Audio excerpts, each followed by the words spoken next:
की सुनौनी है, बड़ी आनंददायी समझे वाली चीज वहाँ के गवनी है। गुरुजी सुनौला तो सुनावा। एक छोटा सा हम आप लोग के सामने प्रस्तुत करे जाते हैं। जिंदगी में कुछ रहना ही नहीं बा, वीर रस के आई मास्टर यो वीरे रस के बिटिया एक बार सुने के ध्यान लगा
के बहुत बड़ा हमरे संगे छल कइला धोखा कइला। प्रभु बतावलन कि तोहर आजे से ना बता जात कई साल से बता जात, लेकिन तोहरे ई दुनिया के माया से मुक्ति मिले तब ना कहना बा मुहवाला से बाहर आते सब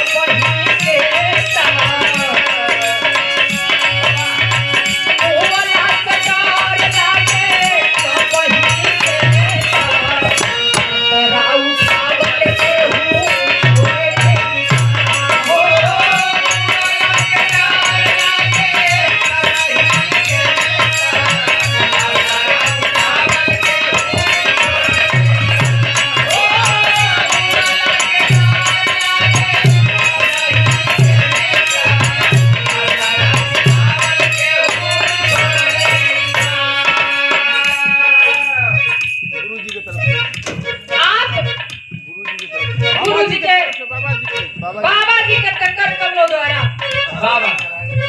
बाबा जी बड़ा नाराज रहनी है, क्षमा चाहत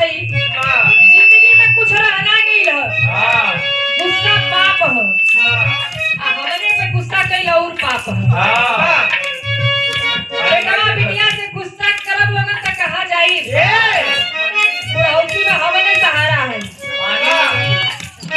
51 रुपया के सम्मान मिलल सुंदर पुष्पहार प्रणाम बा। लेकिन कहना बा मास्टर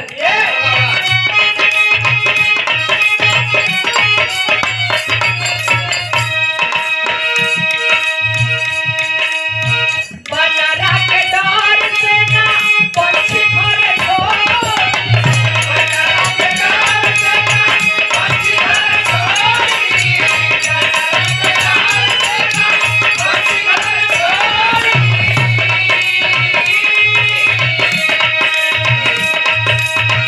बेरी बेरी खोला वाटे पीना का चलोरी बेरी बेरी खोला वाटे पीना का चलोरी बेरी बेरी खोला वाटे पीना का चलोरी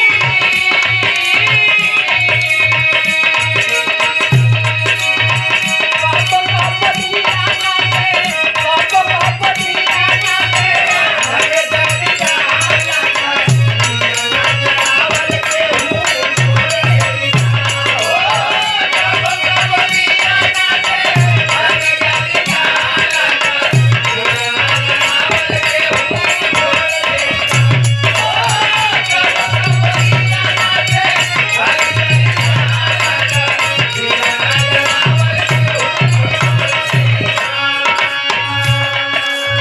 दूसरी पंक्ति में कवि जी लिखलन बड़ी ऊंची बात। पक्षी पेड़ पे घोंसला बनावली लेकिन बंदर होके बार-बार उलाड़ के फेंक देवली लेकिन कभी उ चिड़िया पेड़ नहीं छोड़ती वही पेड़ पे फिर से घोंसला बनैया तीन का चुन चुन के अब कभी-कभी ऐसा होला बाबू काटी पड़ई के घर पहले ज्यादा होता अक्सर करके घरे में आग लग जाए। आज तो लोगन के ईंट पत्थर के घर हो गइल बा लेकिन आज भी शॉर्ट सर्किट से कितना कितना लोग साफ हो जाते हैं लेकिन फिर भी लोग फैशन ना छोड़ते हैं। अगली बंद में कहना बा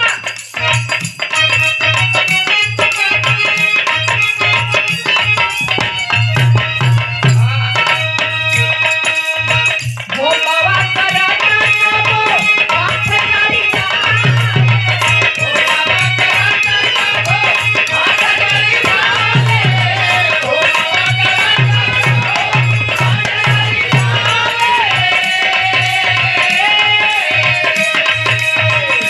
वो नहीं छोड़ेंगे हूँ आपन का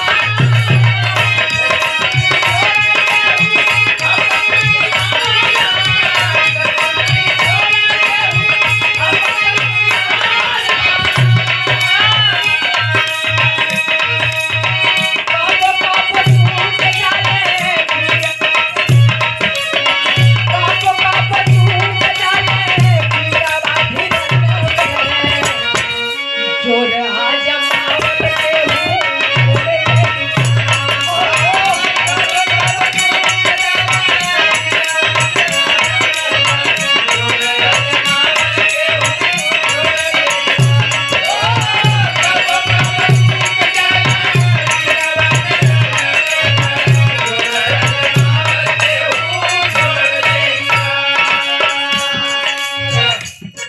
ए भैया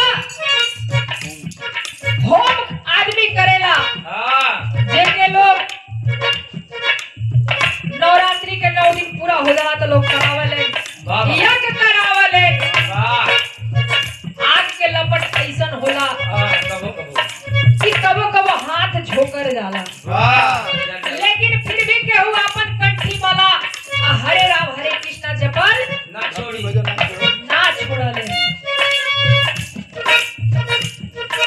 कबो कबो ऐसन होला कि खेल के मैदान में पहलवान लोग भी परास्त हो जालन फेल हो जालन लेकिन फिर भी तैयारी ना छोड़ते।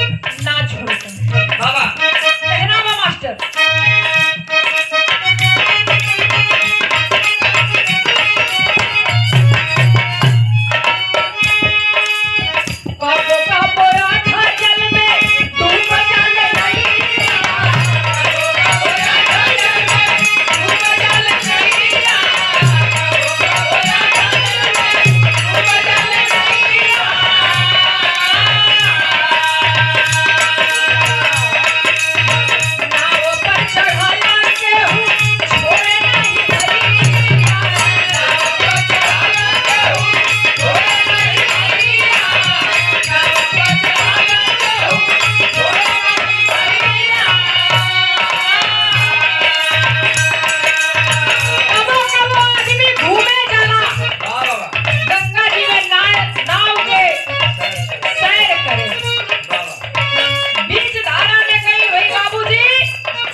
लोग बहुत सजावल है। बाऊ माई है तो सोचिए बेटवा हमारे कलेक्टर हो जाए। वाह वाह। आ बेटवा दूसरे दुनिया में मस्त बा। ये बेटवा शराबी हो जाई। ओकर अलगे सपना बा। वाह। लेकिन फिर भी लोग सपना सजावल ना छोड़। ना छोड़सन।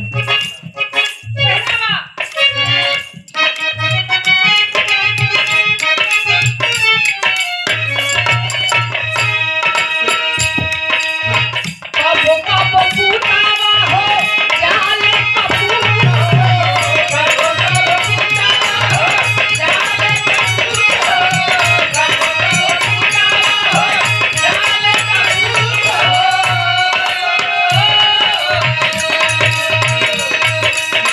कबहू लुटावे मारी ममताया पूर हो। कबहू लुटावे मारी ममताया पूर हो।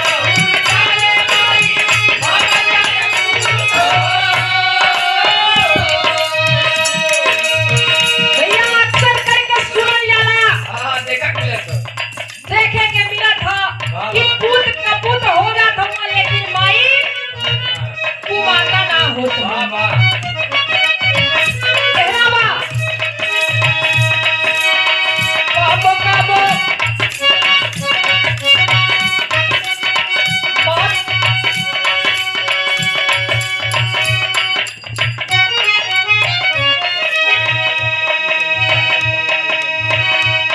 मौत बन जाल है कबो।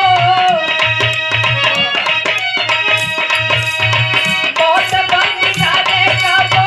पिया वापस हो के लाल जनमावल के हो छोड़ देना।